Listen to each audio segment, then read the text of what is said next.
जय श्री राम। परम श्रद्धेय स्वामी जी के चरणों में कोटि कोटि नमन। परम श्रद्धेय श्री गोसाई जी के चरणों में कोटि कोटि नमन। अनंत कोटि ब्रह्मांड नायक परात्पर सर्वेश्वर प्रभु श्री रामचंद्र जी के चरणों में कोटि कोटि नमन। सभी प्रेमी भक्तों को मेरा बहुत बहुत प्यार, बहुत बहुत आशीर्वाद। श्री राम जय जय राम। श्री राम जय जय राम। मंगल मूर्ति मारुति नंदन, सकल मंगल मूल निकंदन। पवन तनय संतन हितकारी, हृदय विराजत अवध बिहारी। मात पिता गुरु गणपति नारद, शिवा समेत शंभु सुख सारद। चरण बंदी बिनऊ सब काहू, देहु राम पद नेह निबाहु। देहु राम पद नेह निबाहु। बंदौ राम लखन बय देहि, जे तुलसी के परम सनेही। जे तुलसी के परम सनेही। तो सज्जनों, बंदों राम लखन बैदेही, जे तुलसी के परम स्नेही, परम स्नेही। देखिए,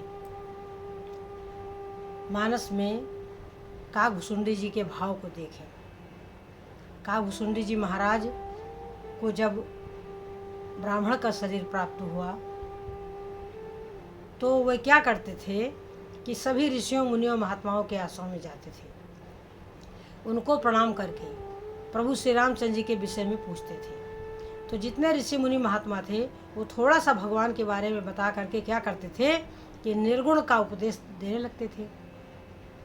तो इनको निर्गुण उपदेश अच्छा नहीं लगता था। निर्गुण ब्रह्म के विषय में सुनना इनको अच्छा नहीं लगता था। इनके मन में क्या भाव आता था कि भरी लोचन बिलो की अवधेसा, नेत्र भरकर। भरी लोचन बिलो की अवधेसा, फिर सुनियो निर्गुण उपदेशा। पहले हम नेत्र भर के दशरथ नंदन राम का दर्शन करेंगे। भारी लोचन बिलो की अवधेशा, फिर सुनियो निर्गुण उपदेशा। ऐसा इनके मन का भाव था। ऐसे इनके मन की सज्जनों अभिलाषा थी। मैंने पहले भी बता रखा है कि भक्त के मन की जो अभिलाषा है वो भगवत प्राप्ति में सहायक है। यदि अभिलाषा ही ना हो, यदि चाह ही ना हो, तो फिर भाई माता भोजन दे सकती है लेकिन भूख थोड़ी पैदा कर सकती है। माता अपने बच्चे के मन में भूख थोड़ी उत्पन्न कर सकती है। वो तो भोजन दे सकती है सज्जनों। तो इनके मन का भाव है कि राम चरण बारिज जब देखूं, तब निज जन्म सफल करी लेखूं। राम चरण बारिज जब देखूं, जब मैं भगवान राम के चरण कमलों का दर्शन पाऊं, करूं, तब निज जन्म सफल करी लेखूं। देखिए, ये है मन ही मन भक्त क्या सोचता है, क्या विचारता है, क्या चाहता है। ये है भक्त के मन की चाह। यदि ये चाह मन में आ गई, एक परमात्मा के प्रति चाह आ गई और एक संसार से मन हट गया। सांसारिक जो चाहना है उसके विषय में कहा कि चाह गई चिंता मिटी, ओ मनवा बेपरवाह।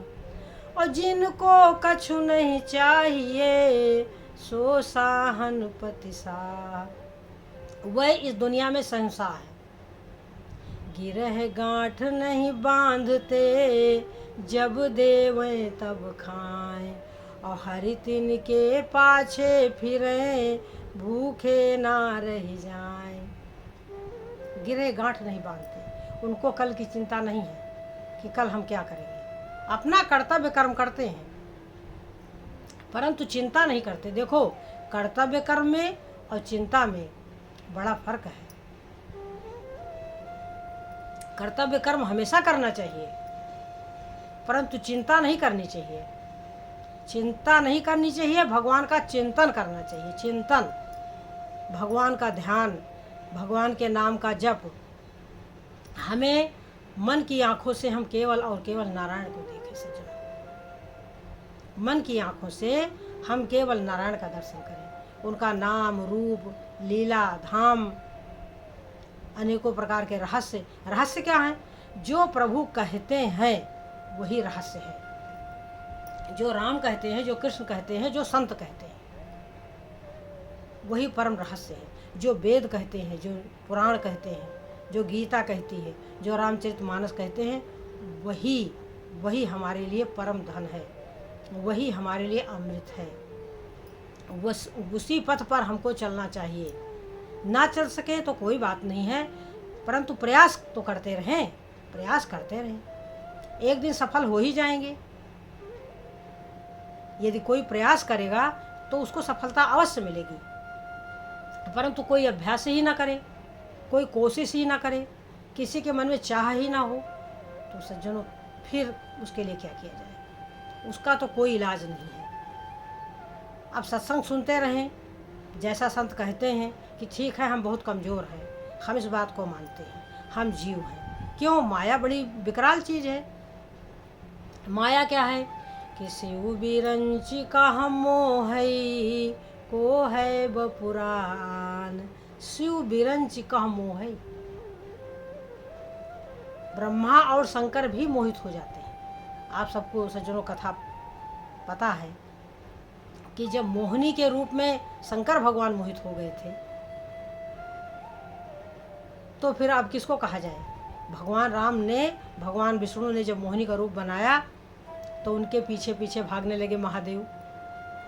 ब्रह्मा जी भी अपनी ही से उत्पन्न की हुई माता सरस्वती पर मोहित हो गए।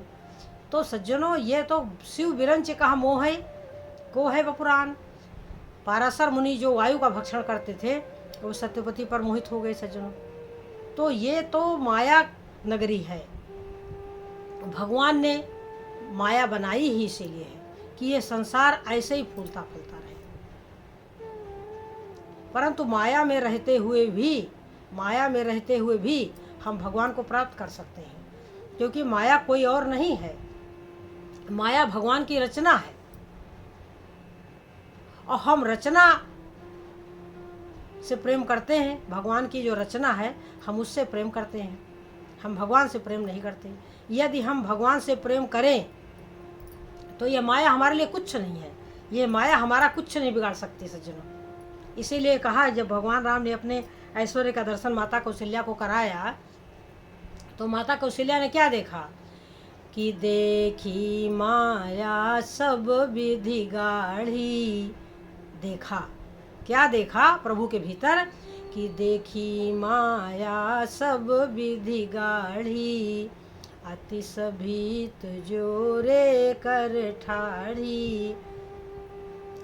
जो माया सारे संसार को नचाती है वही भगवान के सामने हाथ जोड़े खड़ी है। देखी माया सब विधि गाढ़ी, अति सभीत जोरे कर ठाढ़ी। देखा जीव नचावे जाही। देखा कि वो जिस संसार को नचाती है, जीवों को नचाती है, और वही माया भगवान के सामने हाथ जोड़े खड़ी है। और देखा भगत जो छो रही ताही। उसी जगह भक्ति को देखा कि यदि हम भगवान के चरणों का ध्यान करें, यदि उनके नाम का जप करें, उनसे प्रेम करें, उनकी आज्ञा का पालन करें, तो हम माया के बंधन से छूट जाएंगे। माया का बंधन कोई है नहीं। केवल हमारा मन जो है वो माया में रम रहा है। माया ने हमें नहीं बांधा, हमारा मन माया में बंध गया है, हमारा मन माया से प्रेम करता है। अब माया ने हमको नहीं बांधा, माया है ही ऐसी कि जीव उसमें मोहित हो जाता है। कोई बात नहीं, माया में जीव रहे, कोई समस्या नहीं है, केवल भगवान का ध्यान करता रहे। माया को वो छोड़ भी तो नहीं सकता। यह माया शरीर भी तो माया रूप है सज्जनों। यह हाड़ मांस का शरीर है, यह पंच भौतिक बना हुआ है। क्षितिजल पावक गगन समीरा, पंच रचित अति अधम शरीरा। तो ये शरीर माया रचित है, ये पंच भौतिक है, माने यह संसारिक है। भौतिक माने संसार, परंतु इसमें एक जो आत्मा है वो परमात्मा स्वरूप है। वो आत्मा को कब शांति मिलेगी? जब वो परमात्मा से प्रेम करेगा, यानी जब वो श्रेष्ठ होगा, जब वो महान होगा। जैसे जैसे उसमें महानता आएगी, वह जैसे जैसे उसमें दिव्यता आएगी, वैसे वैसे वह आनंदमग्न हो जाएगा, अपने स्वरूप को प्राप्त हो जाएगा। अब जैसे मीरा कहती है कि मैं तो सांवरे के रंग राची, मैं तो सांवरे के रंग, मैं तो सांवरे के रंग राची, यानी उनके स्वभाव को मैंने प्राप्त कर लिया। साजी सिंगार बांधी पग घुंघरू, क्यों ऐसा हुआ? साजी सिंगार बांधी पग घुंघरू, लोक लाज तजी नाची, मैं तो मीरा को भगवान का स्वरूप प्राप्त हो गया। मैं तो सांवरे के रंग राची। अब नाचता जीव क्यों है? क्योंकि जब प्रसन्न हो जाएगा जीव, जब आनंद प्राप्त हो जाएगा तो नाचेगा ही, और क्या करेगा। जब वो हृदय उसका प्रसन्न हो जाएगा, मगन हो जाएगा, तो साज सिंगार बांध पग घुंघरू, लोक लाज। काहे कि लोक लाज? हम कोई पाप कर रहे हैं, हम कोई झूठ बोल रहे हैं, हम किसी को दुख दे रहे हैं, हम किसी के धन पर हमारी दृष्टि है? नहीं ना, हमारा तो परमात्मा पर दृष्टि है। हमारी दृष्टि में तो भगवान है, तो हम नाचेंगे ही नाचेंगे। हमारे लिए सुख ही सुख है, हमारे लिए आनंद ही आनंद है, हमारे लिए कहीं कोई दुख नहीं है। लोक लाज होनी चाहिए अधर्म में। यदि हमसे अधर्म हो रहा है तो हमें लज्जित होना चाहिए, हमें लज्जित होना चाहिए। परंतु जब हम धर्म कर रहे हैं, जब हम परम प्रभु का चिंतन कर रहे हैं, जब हमें संसार से कुछ नहीं चाहिए, तो फिर हमारे लिए क्या है? कहीं कोई दुख नहीं है, कहीं कोई चिंता नहीं है। तो जब दुख नहीं होगा, चिंता नहीं होगी, तो जैसे नन्हा बालक प्रसन्न होता है, हंसता है, खेलता है, तुम थप्पड़ भी मार दो फिर भी तुम्हारे पास आ जाता है। जरा से उसको प्यार कर लो, वो तुमसे लिपट जाता है। क्यों? भक्त का हृदय भी बच्चे जैसा हो जाता है सज्जनों। जब उसके मन में कुछ है ही नहीं, वो प्रसन्न है, मस्त है, तो प्रसन्न है तो उसको आत्मिक आनंद मिल गया। कह रही मीरा कि गाई गाई हरि के गुण निस दिन।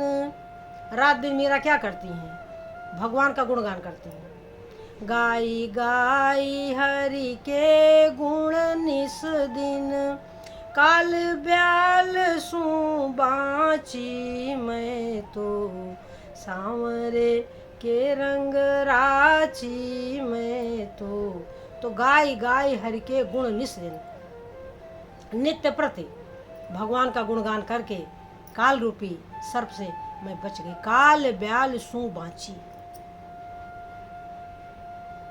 और उन बिन सब जग खारो लागत, उन बिना, भगवान के बिना सब कुछ बेकार लगता है। और बात सब कांची, मैं तो सांवरे के रंग राची, मैं तो अब मैं तो सांवरे के रंग राची। अब तो भक्ति मिल गई, भगत रूप भई सांची। तो सज्जनों, ये जो चीज़ें हैं जीव को प्राप्त हो जाती हैं तो सत्संग बैठने से प्राप्त होती हैं। अन्यथा आप संसार को आंख फैला करके देख लो कि बड़े बड़े जो संत हैं उनके पास जीव जाते हैं सज्जनों, और भगवान की कथा न सुन करके दुनिया भर के अपने बातों में सांसारिक बातें, सांसारिक चाहनाएं लेकर के जाते हैं। अरे संतों के पास जाओ तो केवल और केवल भगवान के विषय में पूछो, केवल नारायण के विषय पूछो कि नारायण हमें कब मिलेंगे, कैसे मिलेंगे, उनकी प्राप्ति का साधन क्या है। बस केवल और केवल यही पूछना चाहिए। ऐसे जीव जो संतों के पास जाते हैं और सांसारिक बातें करते हैं सज्जनों, वो स्वयं तो भटके ही हुए हैं, संतों को भी वो के मन को विचलित कर देते हैं। मैं तो कहती हूँ इन संसार वालों को प्रश्नों का जवाब देना मुझे तो बहुत ही कठिन दिखता है, क्योंकि कहाँ भगवान कहाँ संसार। संसार के विषय में जानना है तो भैया संसारियों के पास ही रहो ज़्यादा, संतों का समय क्यों बर्बाद करो। तो सज्जनों, भगवान दुर्लभ है, दुर्लभ, परंतु प्रेम से वे सुलभ हो जाते हैं। काकभूषुंडी जी महाराज अपने मन में भाव रख रहे थे कि भरी लोचन बिलोक अवधेशा, फिर सुनिहो निर्गुण उपदेशा। तो सज्जनों, उन्हें भगवान की प्राप्ति हुई। और आज यह स्थिति है कि जो ब्रह्मांड का नाश हो जाता है, लेकिन काकभूषुंडी जी ज्यों के त्यों रहते हैं। तासु नाश कल्पांत न हुई, और निरंतर वे नीलगिरी पर्वत पर राम कथा करते रहते हैं सज्जनों। भगवान का ध्यान, भगवान के नाम का जप, भगवान की कथा, यही उनका कार्य है, यही उनका कार्य है। तो सज्जनों, ये दुर्लभ भक्ति जीव यदि चाहे तो उसे प्राप्त हो सकती है, परंतु वो चाहे तब। कमज़ोर है जीव, कमज़ोर है, परंतु प्रभु से प्रार्थना कर सकता है कि हे नाथ मुझ पर कृपा करो, हे नाथ मुझ पर कृपा करो, हे नाथ मुझ पर कृपा करो। क्योंकि भगवान कृपा स्वरूप ही है, उनको कृपा करना ही आता है। यदि वो मारते भी हैं तो भी हमारे ऊपर कृपा करते हैं, वह यदि हमें दुख देते हैं तो भी हमारे ऊपर कृपा करते हैं। जैसे माता अपने बच्चे को मारती है तो उसके पीछे माता की कृपा ही होती है। माता अपने बच्चों को संभालना चाहती है, सुधारना चाहती है, सीधे मार्ग पर लाना चाहती है, ताकि उसका बच्चा आगे चल करके अच्छा बने। इसी तरीके से भगवान चाहते हैं कि ये सब जीव हैं, ये सब के सब सुखी हो जाए, परंतु जीव है कि भगवान की तरफ देखता ही नहीं, भगवान का कहना मानता ही नहीं सज्जनों। तो इसलिए अब हम यही कहना चाहेंगे सज्जनों कि हम भगवान का कहना माने, हम संतों का कहना माने, हम शास्त्रों को सुने, संतों के वचनों को सुने, भगवान का कहना माने, और हमारा जो असली स्वरूप है ये भगवान वाला ही है। क्योंकि हम ईश्वर अंश जीव अविनाशी, हम जो है भगवान के अंश हैं, हम अविनाशी हैं, हम मरेंगे नहीं, हम इस संसार में ऐसे जन्म लेते रहेंगे और दुख भोगते रहेंगे। यदि सुखी होना चाहते हैं, सुखी, तो बस उसके लिए भगवान की शरण है कि जो सुख चाहो सदा सबन को, तो हरि के रस पागो, प्राणी परम पुरख पगलागो। तो सज्जनों, इन्हीं शब्दों के साथ हम अपनी वाणी को विराम देंगे, इस आशा के साथ कि हम भगवान को भूलेंगे नहीं, हम भगवान को भूलेंगे नहीं, हम भगवान को भूलेंगे नहीं। जय श्री राम।